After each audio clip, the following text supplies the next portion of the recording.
I want you to reach deep down and give it up for this one-man awesome show that's going to wreck you guys. Give it up for Balding Gray!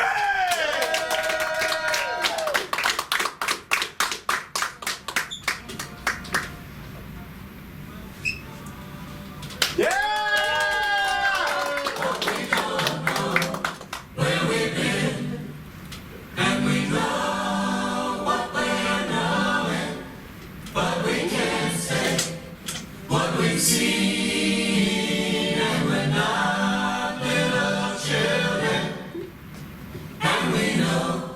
What we want, and the future is certain.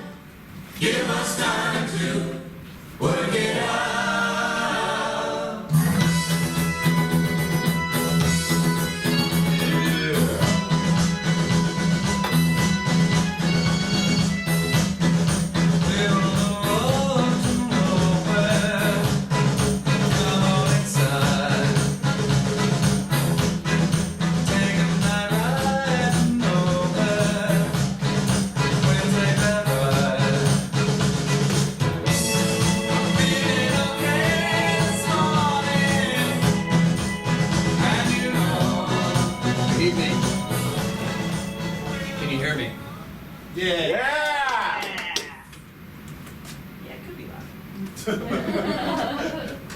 Are we sure you can hear me? Yeah. Okay. I've had to fight against the bar noise before. I'm not doing that tonight. Yeah. Good evening and welcome. This is Balding Gray, and I'm John Boaz. Woo! Yay. This is unscripted, autobiographical, free associative monologue in the style of Spalding Gray. It's very different than the improv you've seen this evening. It's been a very high energy evening. I'm going to bring it down for a minute. Okay. Let's start. Unscripted. This is unscripted. I'm going to be getting suggestions from you, and I'm going to try to weave them into an autobiographical. Everything you hear tonight will be from my own life. It'll be true. Everything I tell you tonight will be true. It may be embellished, it may be out of order, but it will be true. Free associative. I may jump around a lot. I may jump from events to events, thoughts to thoughts. Let's all strap in, shall we?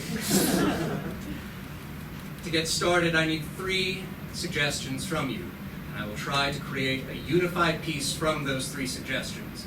The first thing I need is a word that ends in ing. Gasping. Gasping? Mm-hmm. Helps if the pencil is ready. Gasping, thank you. I need a location, preferably a famous place that has some significance for you personally. Grand Canyon. The Grand Canyon. I have never been.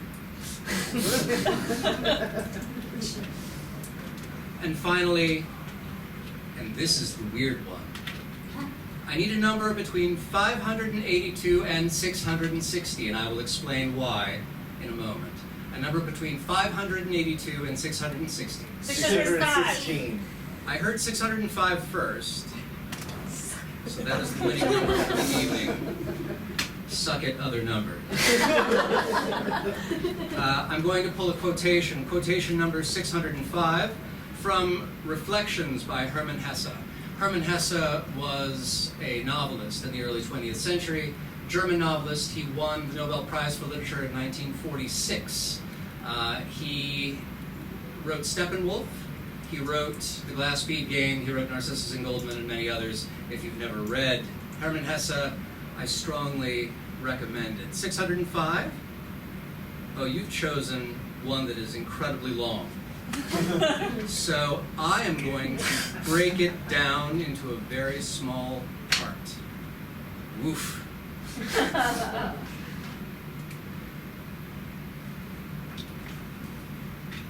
Most of these are a sentence, but you chose one that is an entire page. Amazing. A soul, it seems to me, is rich and healthy and capable of happiness when there is a constant exchange, a mutual renewal between the great darkness and the small field of light.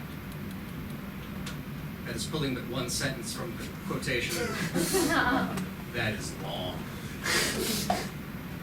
And now I present Gasping at the Grand Canyon.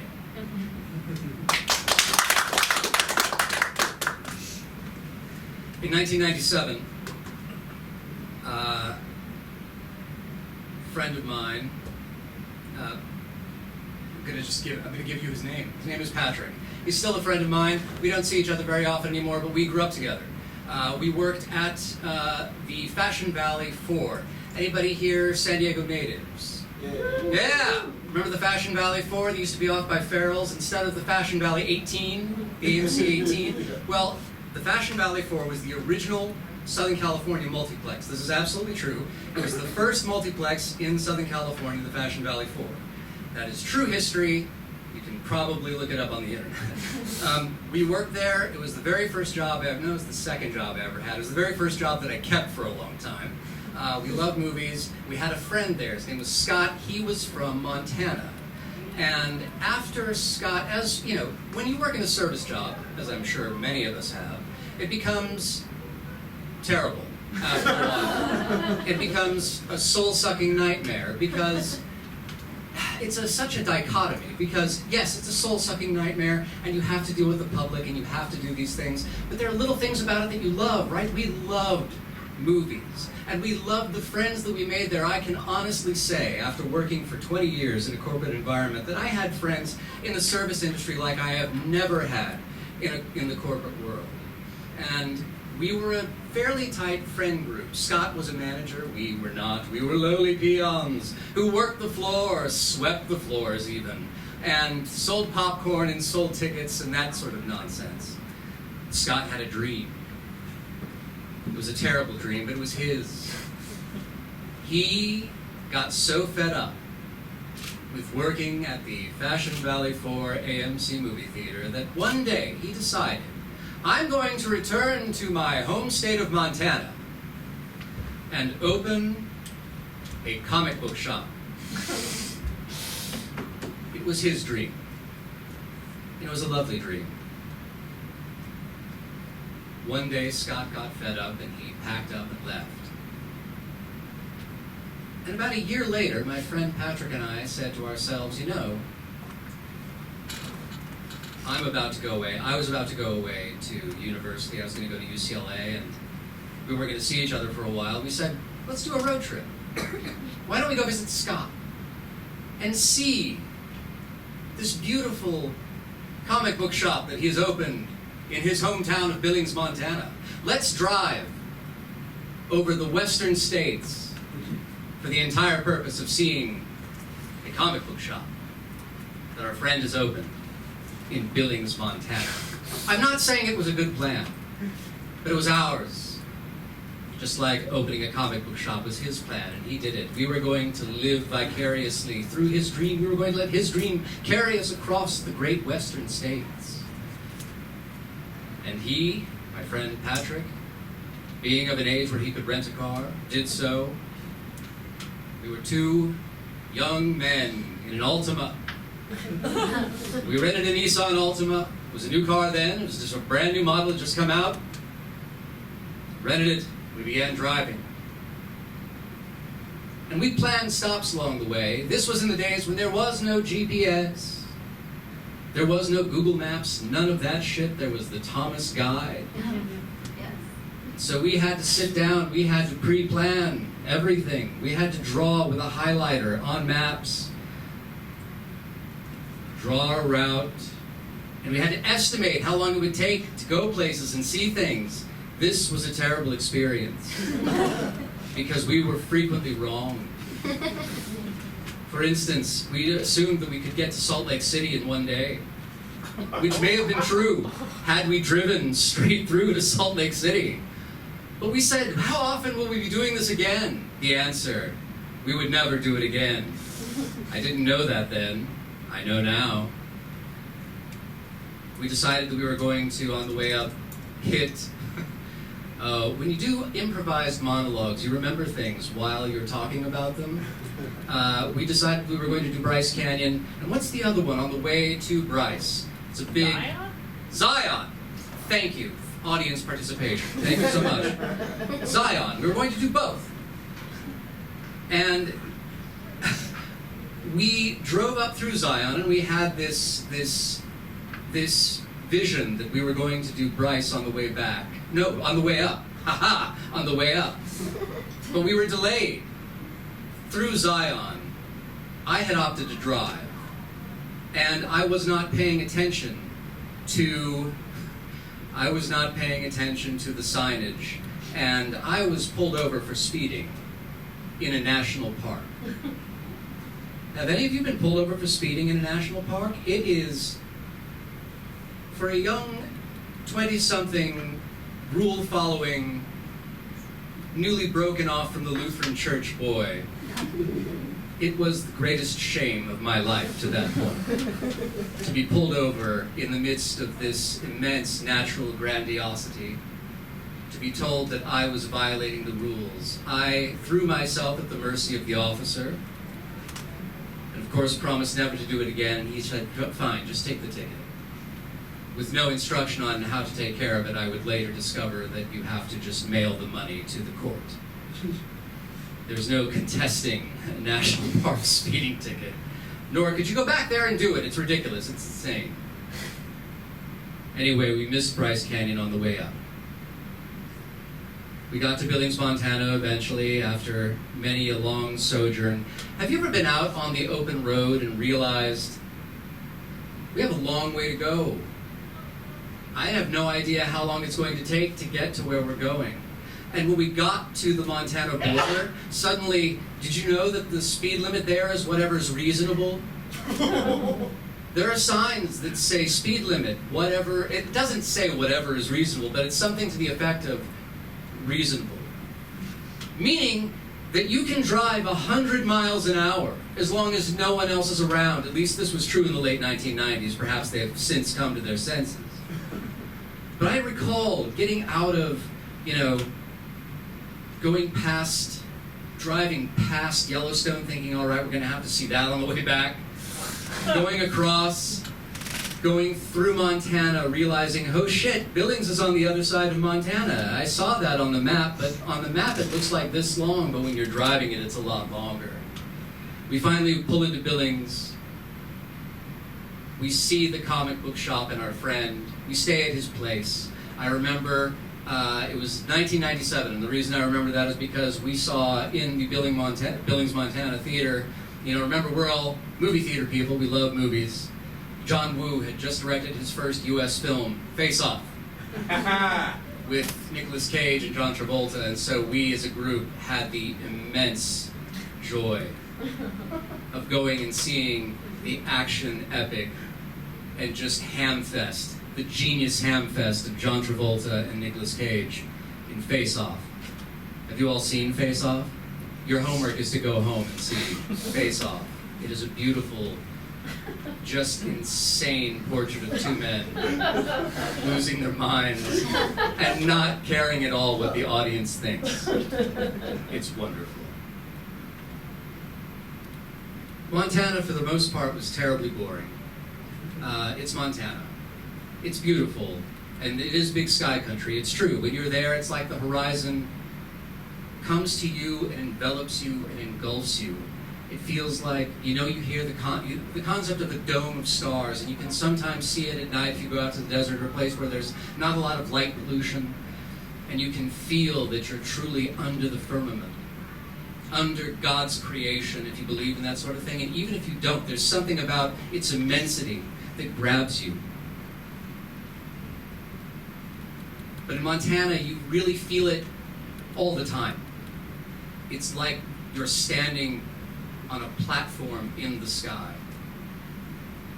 And so feeling the vibe of moviness, we realize that Devil's Tower is nearby. Devil's Tower, of course, is the location where Close Encounters of the Third Kind mostly takes place. And so we're like, well, we have to go there.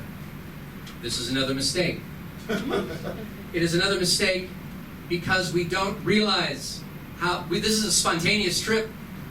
We didn't map how long it is. On the map, it's an inch. We start driving, and we're driving, and we're driving, and we're driving, and we're driving, and we're driving, and we're driving, and we're driving, and we're driving. And we begin to realize we need to get gas. We pull over and we get gas, and thank God we did, because finally, when we arrived at Devil's Tower, we realized that if we hadn't gotten gas, we would have been screwed. We're standing outside Devil's Tower, and of course, for the occasion, we had bought shaving cream. There are pictures of us, I still have them in a photo album, of us with Devil's Tower in the background and a mound of shaving cream in our hands. And if you don't understand that reference, watch Close Encounters of the Third Kind. Richard Dreyfuss builds monument upon monument because he keeps seeing Devil's Tower in his mind, but he doesn't know what it is. And so there are pictures of myself and Patrick standing and looking at the camera like at the mounds of shaving cream in our hands and Devil's Tower behind us. It's funny, trust me. We toured Devil's Tower, which of course is a Native American sacred space. We can't go on certain parts of it, you have to follow the trail. And we're just there loving the beauty, the natural beauty of it, and the immensity of it. You feel so... It's amazing to think that these places exist in your own backyard, in theory, in your own nation. These gorgeous sculptures of earth and stone that have stood forever. It makes the dreams of film and comic book stores feel both somehow small and yet significant. It's like you're struggling to build some version of that for yourself. Finally, we realized, holy shit, we have to start driving now because it took forever to get out here, and we're not going to want to drive in the dark, because it turns out being in the dark in Montana and Wyoming is a whole other thing than being in the dark when you're driving, say, to Julian. Being in the dark on the road in Montana is terrifying. So we get on the road and we drive, and we make it back to Billings before it gets too dark, and we're very grateful. And we decide to head out after one more day of rest and one more day of shaking hands, and we say farewell to Scott. We don't know that this is the last time we'll be seeing Scott. We take pictures of the comic book store, and he manages to hide in every, like, we want to get pictures of him in the midst, surrounded by all these standees and comic books, to see him in his dream manifested, and he hides and shuns every picture that we take. And that's fine and fun, because now we can look back at those photos and you can see, like, his shoe. You can see the back of his hair where he's turned away from the camera. We know what he looks like. We know he's there, and we know that's him. We say farewell, we get back on the road. We drive through Yellowstone, finally, which is terrifying. Yellowstone is a terrifying place. It's beautiful and lovely and wonderful, but there are elk. If you've never seen an elk, they're huge. They're terrifying. I haven't seen a moose, but I know that if I saw a moose, I would not get out of the car. There are people in Yellowstone who will pull off to the side and take pictures of... We saw a buffalo. A buffalo! As if it's the 19th century still. A buffalo. We see Old Faithful go off. We know that that geyser's been happening regularly for centuries, millennia, for all we know. We're sitting in a volcanic caldera. You know how insane that is? Have you ever been to Yellowstone? Go. Go before it blows. And be surrounded by that wonder. And again, immenseness. And then I remember, oh right, we need to get to Bryce Canyon. I want to see Bryce Canyon. I've only ever seen pictures. It looks incredible. Get on the road, and out of the road we took into, we decided to go the back way because it gets you into Bryce Canyon easier than going back around the freeway. We're going through the mountains, and we cross we see the Grand Tetons. I don't remember if we crossed them, but we see them. Another moment of, what is this alien landscape that is in our own backyard, in our country? It's amazing. These things that we did not bargain for when we began this trek in our little Altima from San Diego out to Montana and back again.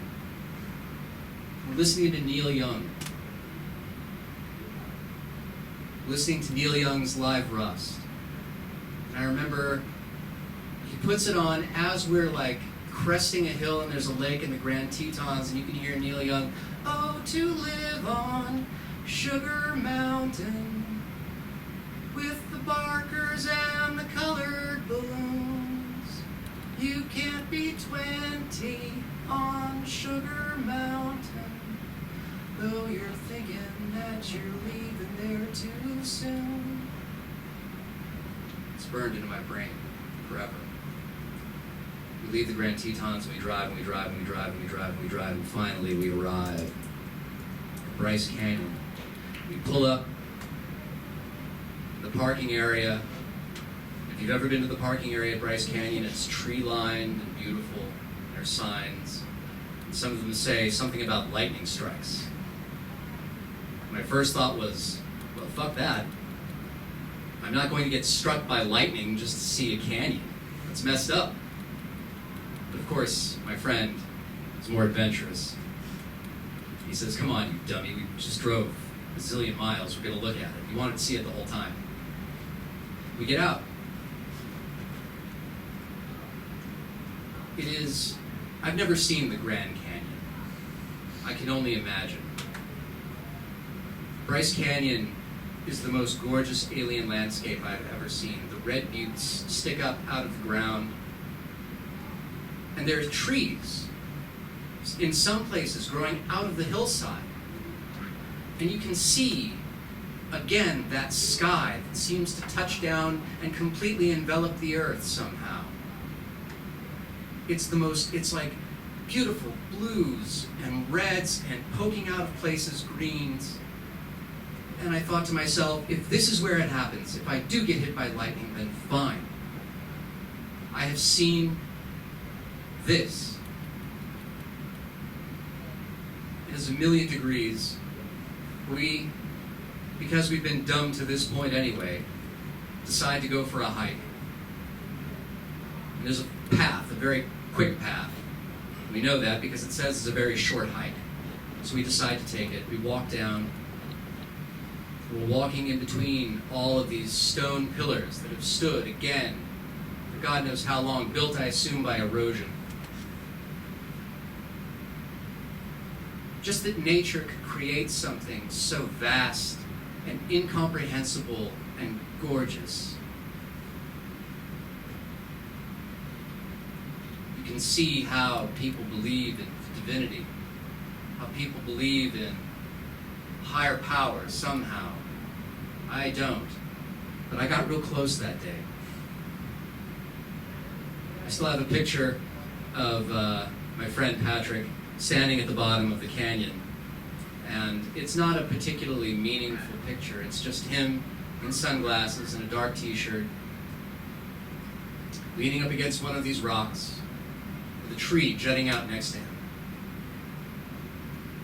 And the reds of the canyon juxtaposed against his sunglassed face and his black t-shirt. I don't know, for some reason it's just an encapsulation of everything that we had experienced. He had a very artsy and movie vibe. You know, it was the late 90s and we were so pretentious. It was gorgeous. But I felt connected to him, and I felt connected to the earth, which I seldom feel. I felt connected to everything. We went back to our rented Altima, got on the road, drove and drove and drove. We saw little things on the way back along the way. I think we actually, stopped and saw the stupid dinosaurs off the 15 and saw little things along the way. And even though we had seen Devil's Tower, even though we had seen Yellowstone, even though we saw our friend make his dream manifest in Billings, Montana, in his little store in his hometown, which had its own kind of gorgeous beauty to it, and even though we had seen the pure genius of John Woo's Face Off, nothing really captured me the way Bryce Canyon did. I I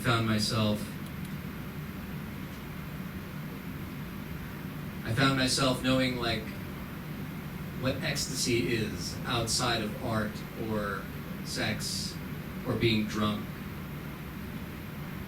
It's a very pure memory. I'm very grateful for it.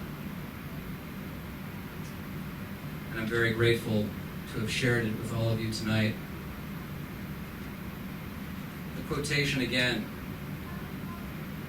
A soul, it seems to me, is rich and healthy and capable of happiness when there is a constant exchange, a mutual renewal between the great darkness and the small field of light. Please, go out and share your stories with your friends. They connect us. They connect you to who you are and to your past and to who you'll become, hopefully in the future. Be that little bit of light. Gasp at whatever your Grand Canyon is. Thank you so much, ladies and gentlemen.